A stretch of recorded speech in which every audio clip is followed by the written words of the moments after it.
We're back. We're back. That's all you gotta say this time. We're back. And better than ever? And better than ever. Lakeside with Leon and Dionne. We have a name now. Lakeside with Leon and Dionne. Yeah, we have a name. How about that? It took us a little while, but we thank you all for sticking in there with us. That we both agree on. Yeah, exactly. That we both agree on. That feels good to both of us. Really, she came up with it and I just went with it.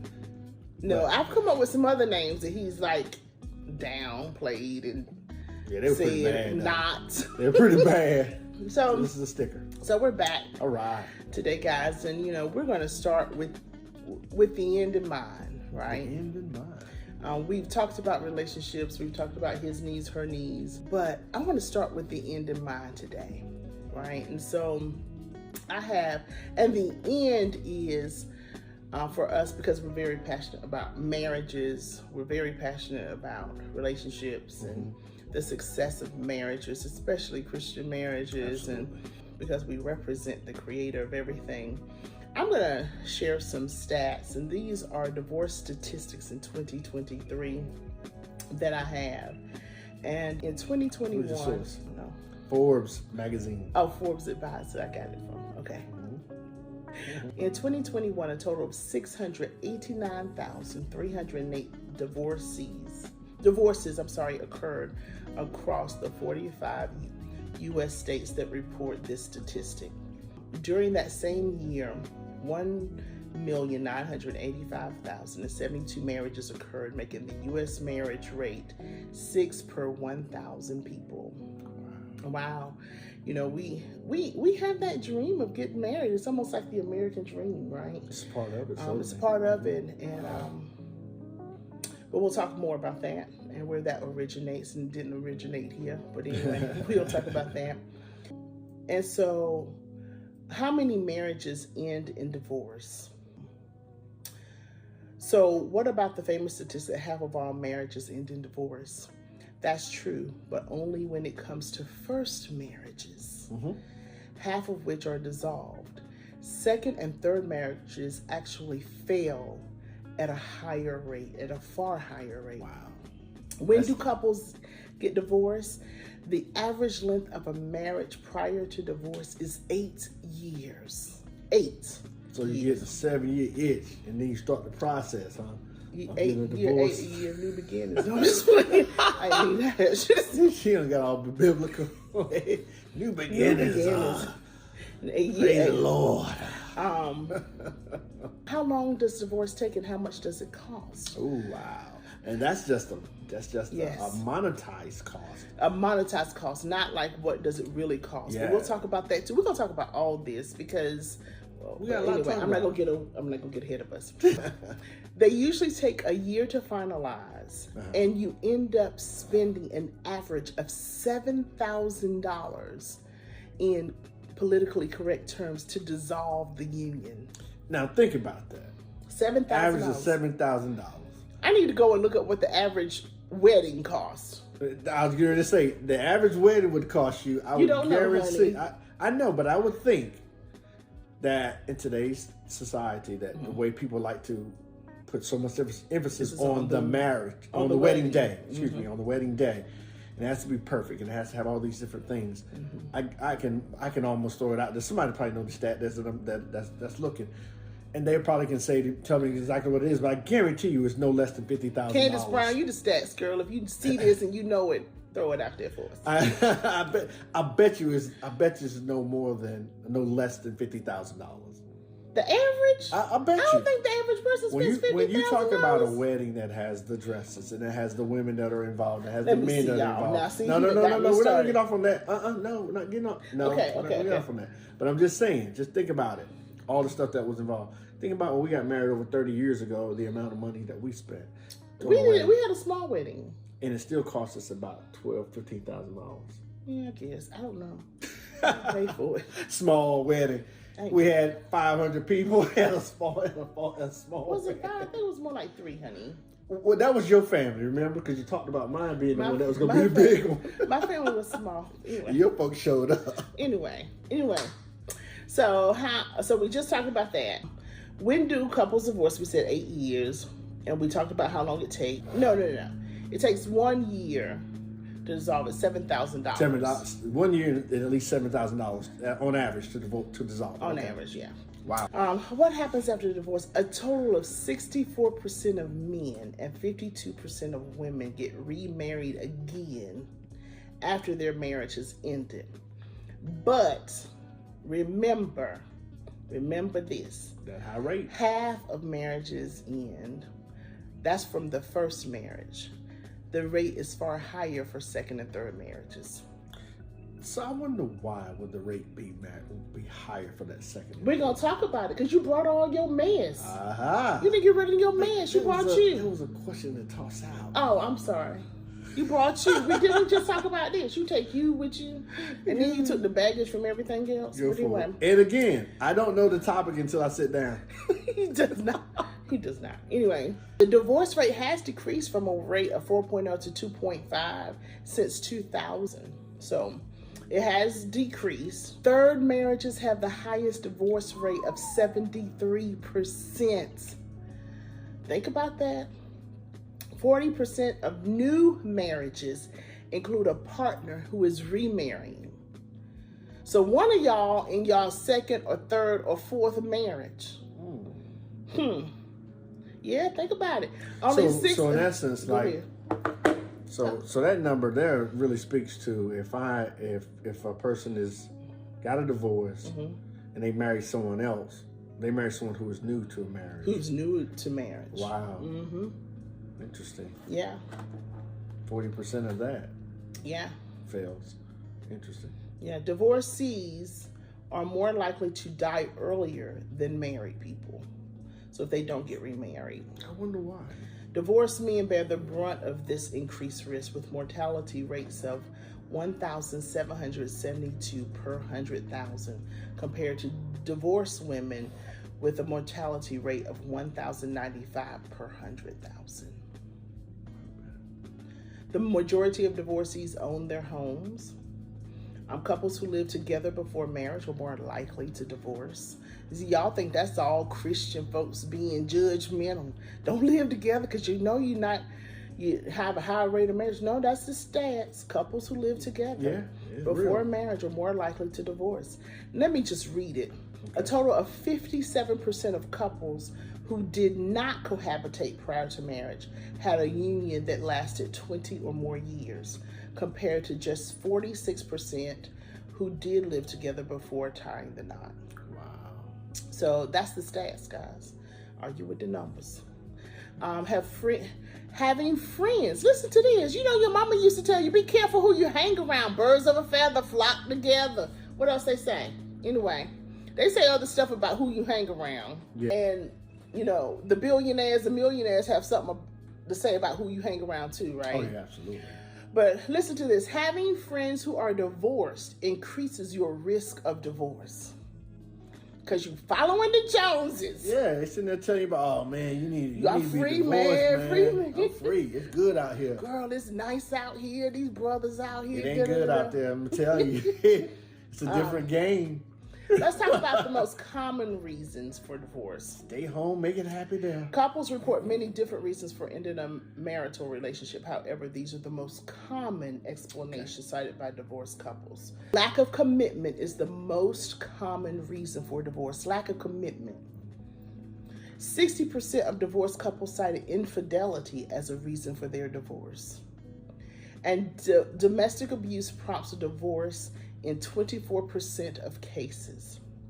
And so they actually gave us the numbers. Lack of commitment, 75% of people said that's the reason. Infidelity, I said 60%. Too much conflict and arguing, 58%. I know when we were talking about getting married, actually when we were dating, you said to me, you're like, I don't want a whole bunch of arguing. Yeah, I can't. I don't want a whole bunch of drama.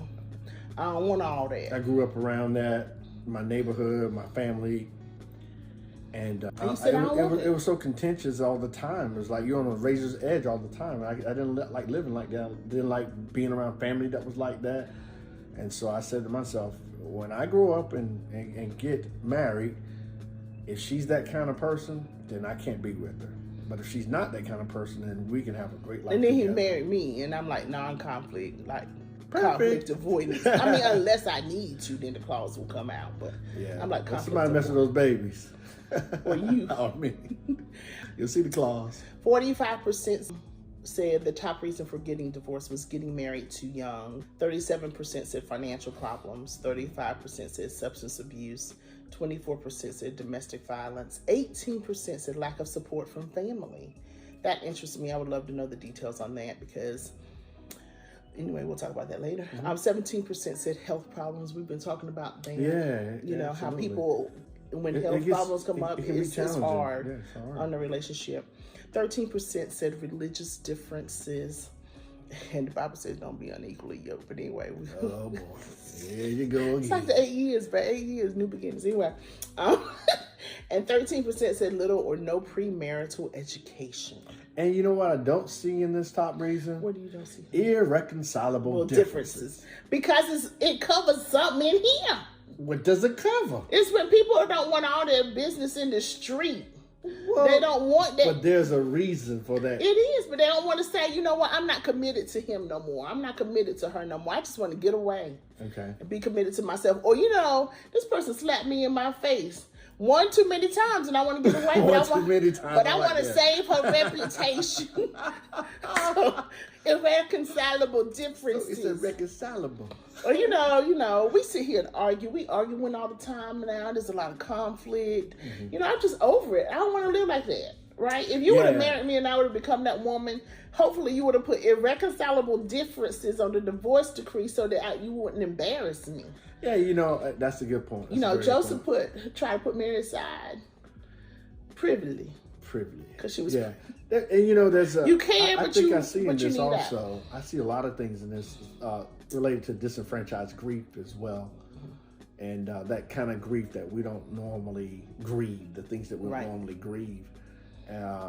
One that I could certainly add, which would probably be a problem, would be a thing, is that, and this is kind of one of those things that you just notice, and that is when, this is just me noticing, is from that the when clients you have? Clients I have, as well as people that I know in life, is that things change when a woman loses her mother.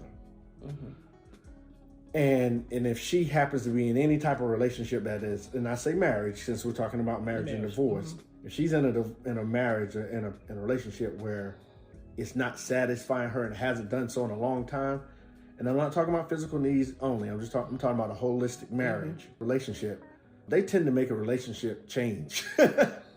Let's just say it that way. And I don't, you know, those stats are not really, you can't really track that. But I guess that can be irreconcilable, or that can just be, you know, I'm bouncing. You know, I've been dealing with your mess for so long, and my mom's dead. I don't have that woman now. I've been committed to you.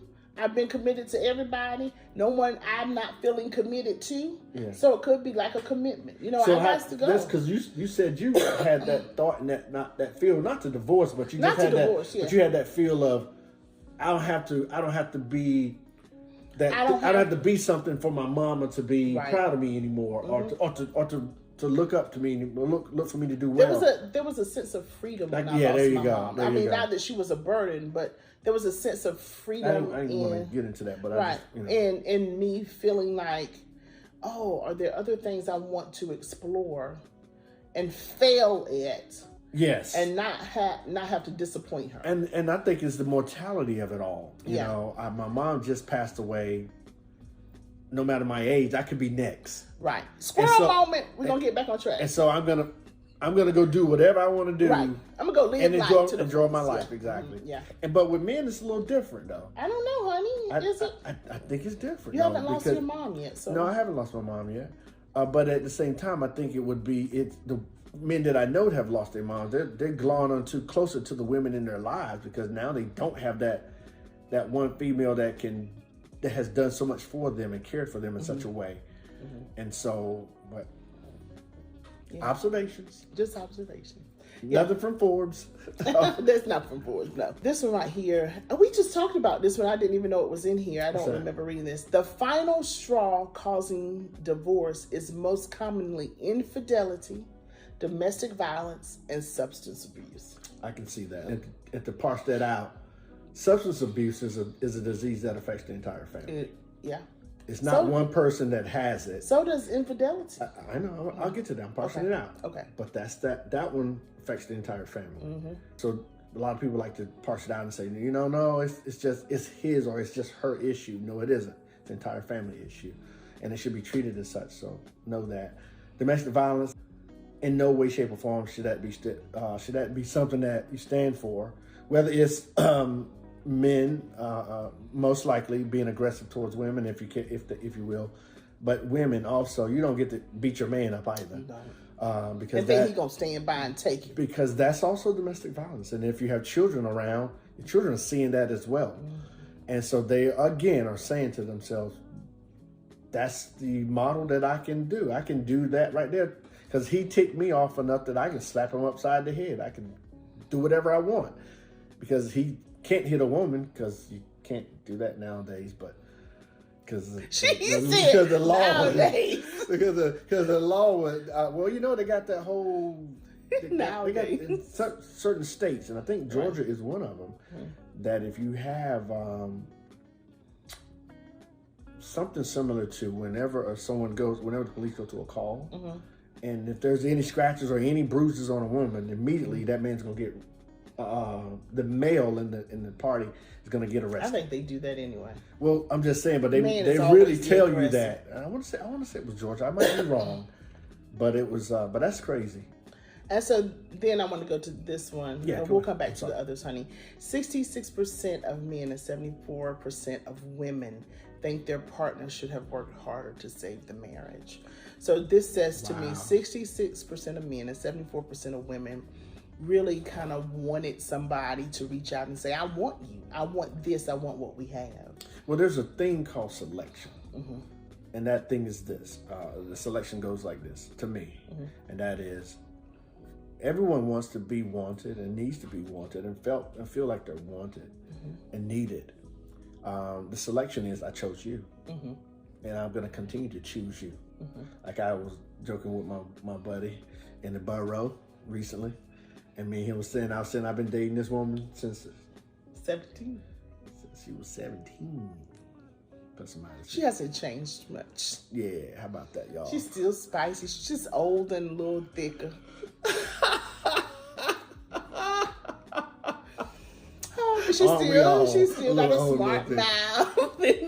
Little gray hair, At any rate. Yeah. Matter of fact, I couldn't grow anything when I first met you. You couldn't grow no hair. I had nothing on my face. Anyway, that's a whole other thing.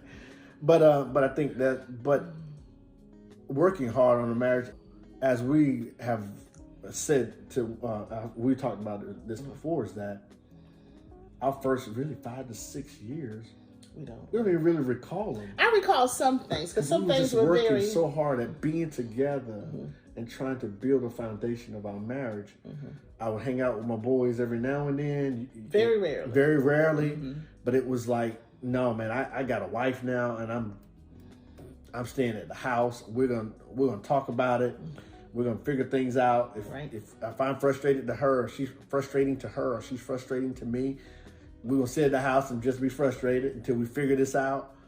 And but it was work there, and people aren't willing to work hard at it. And it's also easy just to throw your hands up. Yeah. And say, hey, it's not gonna work. It's easy to see things you don't like in a person. Say, you know what? I'm not gonna change them. Not gonna work. I'm out of here. And the truth is, you're not gonna change them. Well, you're not. You can only change one person. That's the person in the mirror. We're gonna talk about that in the next segment. But so listen to this. We said 66. Shut up. See, you know what? Yeah. 66% of men and 74% of women think their partner should have worked hard. So I'm gonna read this. When a marriage ends, there is often plenty of blame to go around. We're working with our 10-year-old boy and our 7-year-old boy now about owning their own mess. Other people are in your mess, but you got to own your part of the mess. And here we are, grown people. There's blame. However, many people believe that they did all they could to save their marriage by believing their spouse should have worked harder. In fact, just 32% of men and 33% of women, that number is very small, the difference. Yeah. They agree, or you might as well say they agree, women believe that they personally should have made more of an effort to prevent divorce. So that's a small number of people taking true ownership for their part of the divorce. Over 70% of couples report not understanding the realities or stages of marriage. That's interesting. And so, guys, what we want to talk about, and Leon said this, he said it, and he says it, we say it flippantly, we dwell on it, we don't dwell on, but we're going to dwell on it for the next few videos because it's important. An ounce of prevention is something more than a pound of cure. It's worth more than a pound of cure. It's worth more than a pound of cure. And we spend, I'm going to find that number too, but Leon said, what you say, babe, $25,000 or more? $50,000, I think for he said. Average wedding? Yeah, but anyway, we put all this money into a wedding, and we said this before, one day. One day. You put all this money into a wedding. What percentage of that money are you willing to invest before the wedding to prepare for the marriage? So, which leads to the whole thought of, and what she is alluding to. You need to grab opportunities before getting married to get to know this person. Likes, dislikes are great. That's great to know. But you need to know some deeper things about the individual. And know how they affect you. Exactly. Because you're not going to, it's obvious you're not going to know it all. And I get that. But at the end of the day, if you plan to have a life with someone, you're going to know it all pretty quickly after you get married. Or you're going to know a lot after you get married. And you're going to be really concerned about why you made the decision to get married. Right. And so you need to be very equipped for that. I mean, we prepare for everything. We prepare to jump in to swim in a 10-foot pool. You take swimming lessons, you learn how to swim. And sometimes you take years, or you take a year, 12 months before you can jump in that deep end, and you still nervous. And then you take swimming lessons after that. I know I did. Right? You take time. You prepare for everything. We prepare with fire drills on how to handle a fire. Most of us have never ever been in a fire, but we prepare on a regular basis for that. We prepare now in the businesses for active shooters, right? We're preparing for everything, but are you preparing for marriage? We go out and we prepare for the wedding day, but we are not equipped or not equipping ourselves to prepare for the marriage. So that's what we want to talk about, preparing for the marriage. And so this is not an end-all, be-all, premarital anything. No, anything. But it's going to give you some things to think about for those of you who have yet to, who are planning to get married or thinking about getting married. Who just got married. Who are married. Yeah. Some things to begin to do to prepare for the marriage. Yeah. All right? So we'll check you later. Bye.